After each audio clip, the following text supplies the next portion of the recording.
Okay, hello everyone. Thanks for joining the call today. We will have a relatively short one, I think, compared to usual. Last time around, we had quite a long call going through some of the features of Singularity 4.0, which was soon to be released. And that's just the first thing on the agenda to mention that Singularity CE4 was released about 2 weeks ago now. And we've spent time in the past going through all of the features that were being introduced, such as the OCI mode and the container device interface support and things like that. If you haven't tried it out already yet, then the packages are available from the GitHub releases page. And the user guide and the administrator guide have been updated. So if you go through from the links on the release page, you'll find there's in the admin guide and the user guide both a what's new in Singularity CE 4.0 page with links out to new pieces of documentation covering the changes and the new features. So that should give you a fairly good idea of what you can try out once you install that. So I didn't want to show anything else from SingularityCE for today because we've covered it so much. But are there any questions before we go on? Anything anyone wants to bring up about the 4.0 release, or anyone who's had a look already and has a question or a suggestion or anything like that?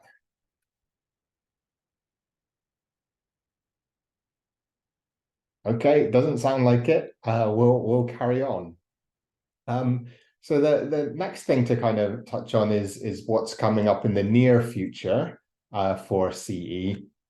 The next 4 series release, the 4.0.1 patch release, is going to include some bug fixes which have started to accumulate.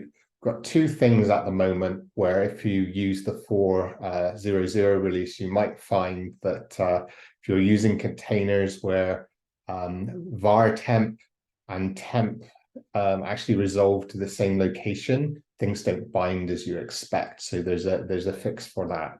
There's also a fix for interactions with Docker or OCI registries. So unfortunately, a bug slipped in where some changes to the way we handle credentials meant that stored credentials weren't being used in some execution flows. So the 4.0.1 release will have a fix for that issue, and we expect that to be released within the next 2 weeks.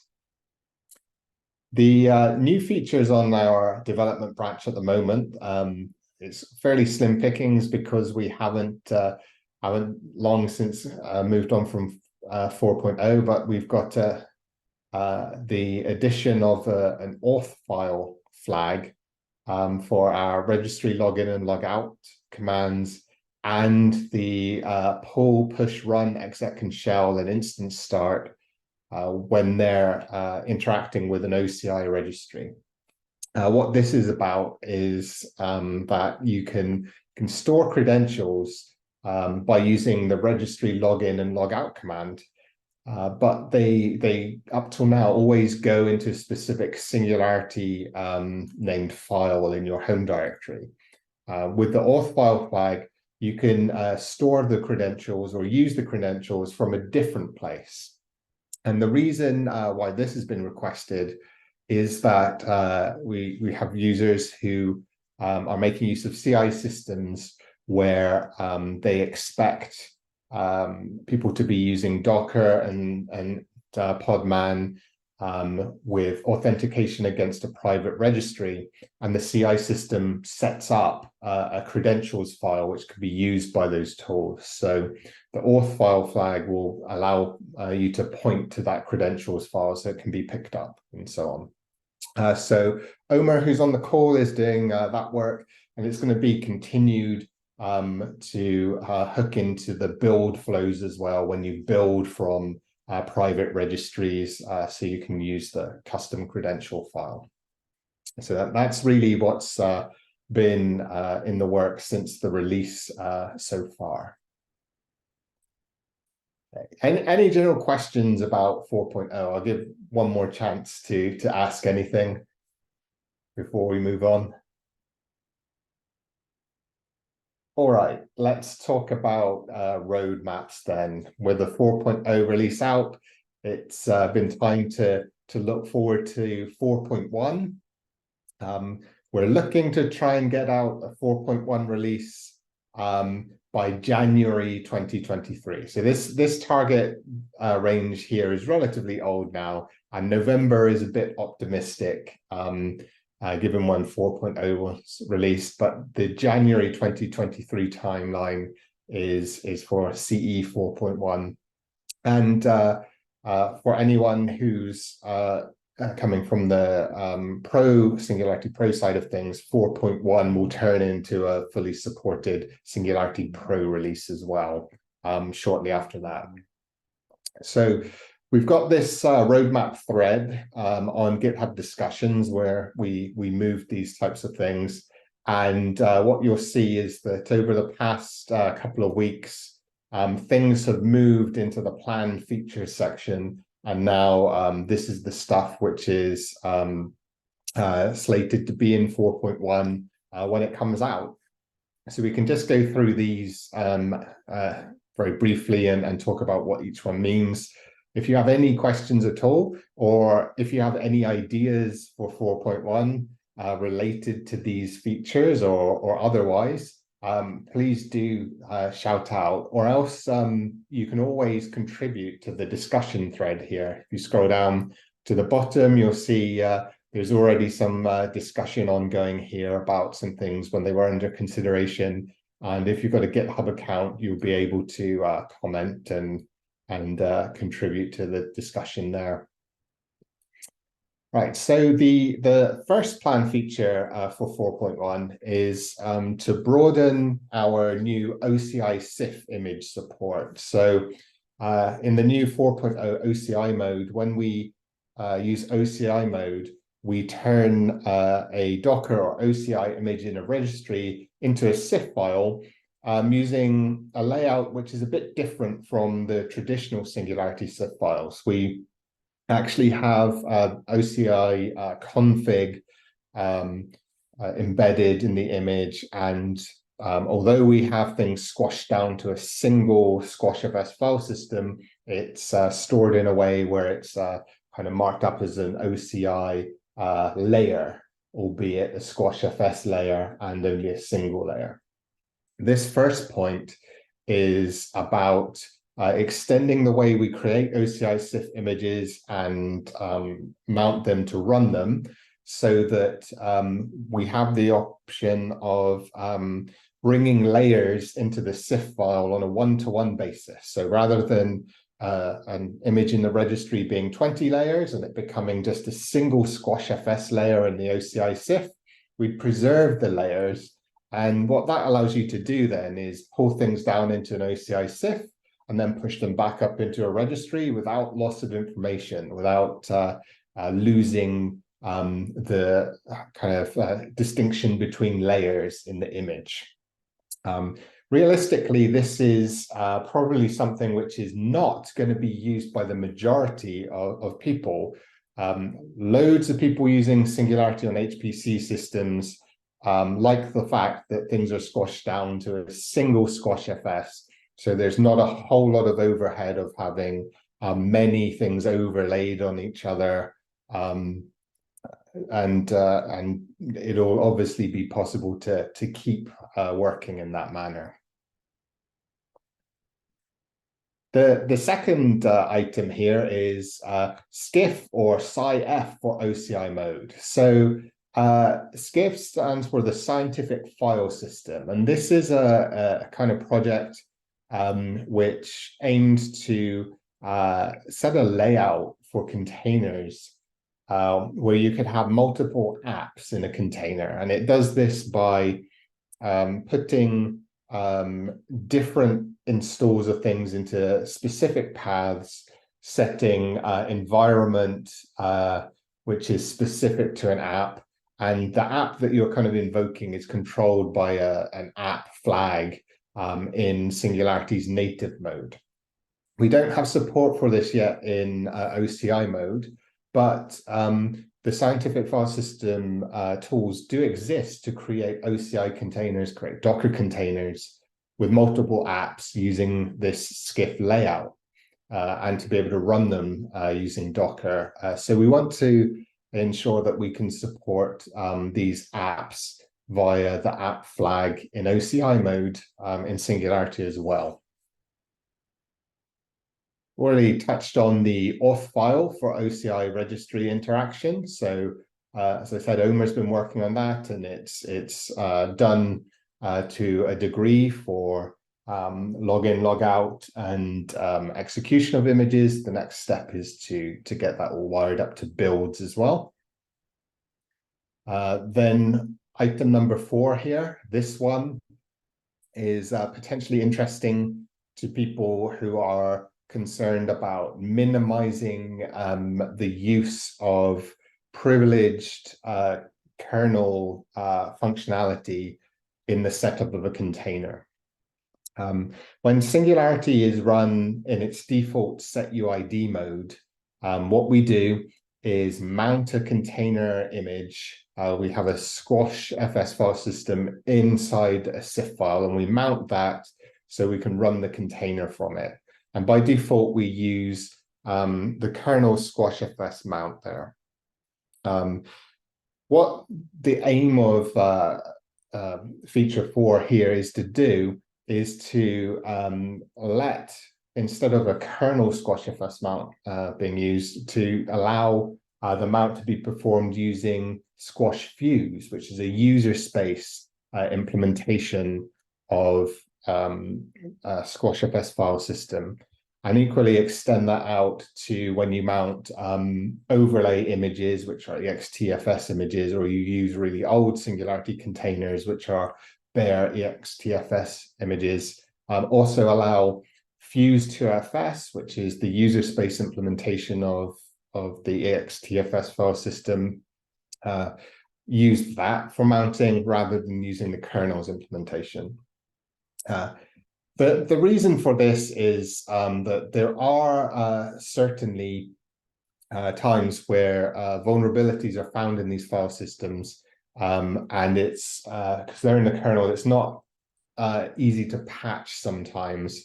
And some sites may have general kind of concerns about using this kernel code in the way we do, based on a specific security angle that they're looking at. So we want people to be able to benefit from using setuid mode, where they still need access to things like supplementary groups, where they are on older systems where they can't really set up sub-UIDs and sub-GIDs and manage them well. We want people to be able to benefit from the ease of use that the setuid mode gives there, but also have a bit more control over how much kernel code is used in that flow through allowing these fuse file system mounts instead. We should note that Singularity has the ability to use Fuse, and does use Fuse in unprivileged execution in OCI mode, which never uses setuid, and when you turn on the user namespace or disable setuid in the configuration file. There are some limitations there. So for example, the OCI mode, we perform our Fuse mounts in a user namespace. And this is makes things very safe. We've got no setuid, we're in a user namespace, everything is running unprivileged there. But there are still older systems. So SLES 12, for example, doesn't support using Fuse in an unprivileged user namespace yet. So having the ability to use Fuse but stay inside the setuid flow will have benefits for people who are still on those older systems. Any questions so far? All right then. The final feature here then is probably the biggest one, of perhaps most interest to people. For a while, we've had requests to implement some kind of facility to build Singularity containers from Docker files, because Docker files are the standard really for defining how to build a container, that are used widely by people, not just using Docker, but using various other tools within CI flows or whatever. Now, we've always been a bit cautious about implementing this, because in the traditional native runtime that Singularity uses, we can't actually support everything you can specify in a Docker file. And then the questions sort of happen. What should we do if we're trying to build from a Docker file into a traditional Singularity container? Should we just ignore things like the user line, because often the container will work even if we don't implement it? Or should we warn, or should we error out? How should we handle these things which don't map? And it's quite difficult to come up with something which satisfies everyone. We've spoken to various people about it, and everyone wants something slightly different. They'll tell you that their Docker files that they're interested in building use only these things, and someone else will tell you that they only use those things, but these and those overlap, but not completely. With the new OCI mode, because we now have a way to execute OCI images, which are really OCI images and not a Singularity container with its scripts, action scripts, and metadata and things which aren't OCI, we can try and tackle the issue of building from a Docker file to something which we can genuinely run and supports everything that you can specify in the Docker file when you're doing the build. So what we plan to do is add the facility to build from a Docker file to an OCI CIF. So not to a traditional Singularity CIF image that could be run with version 3 or below, but to an OCI CIF which can be run with 4 and above.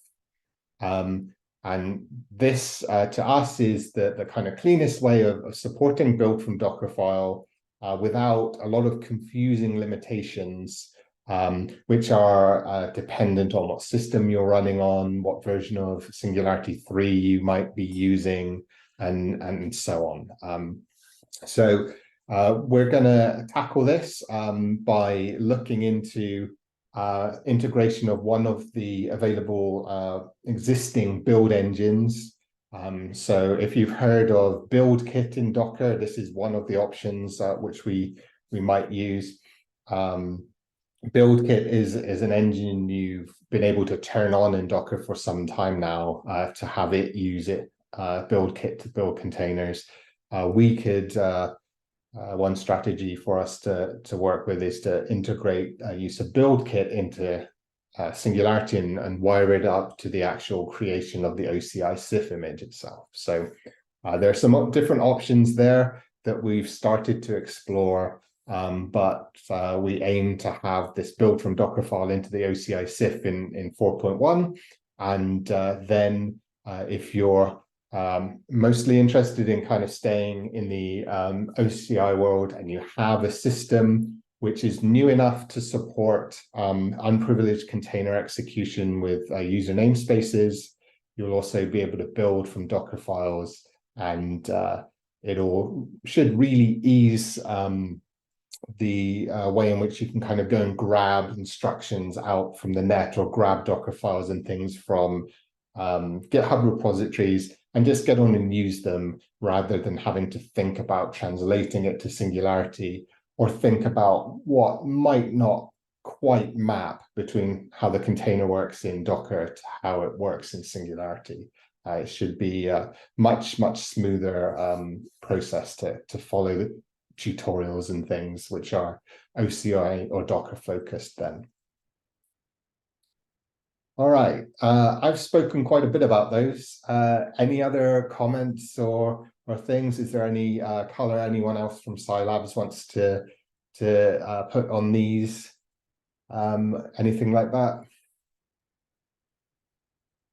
I'll just jump in to say that yeah, we're really excited to see any use cases for OCI SIF if ever anyone's running across that, especially if there's workflows you're running into that don't work directly today. It'd be really helpful to hear about those in an issue in GitHub, so we can take a look at, as we're prioritizing things for the CE roadmap, can look at getting those things addressed.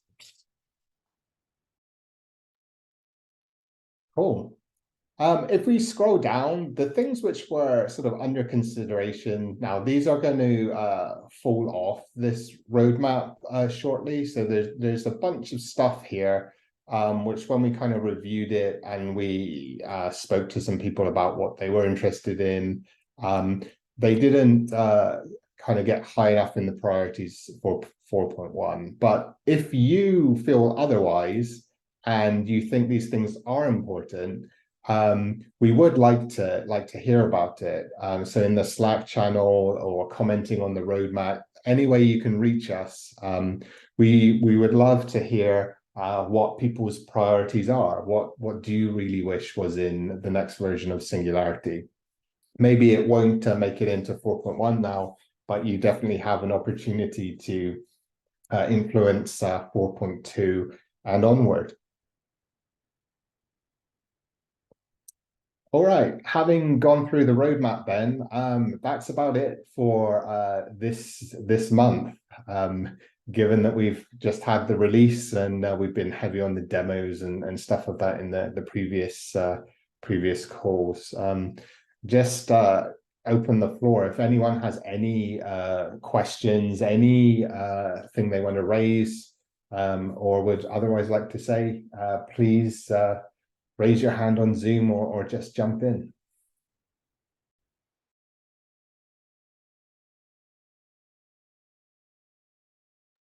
All right, it's a quiet one, so we'll call it a day there, and give you some time back. I hope you have a nice rest of your day, and next month, in November, we'll start showing some of the actual work towards 4.1.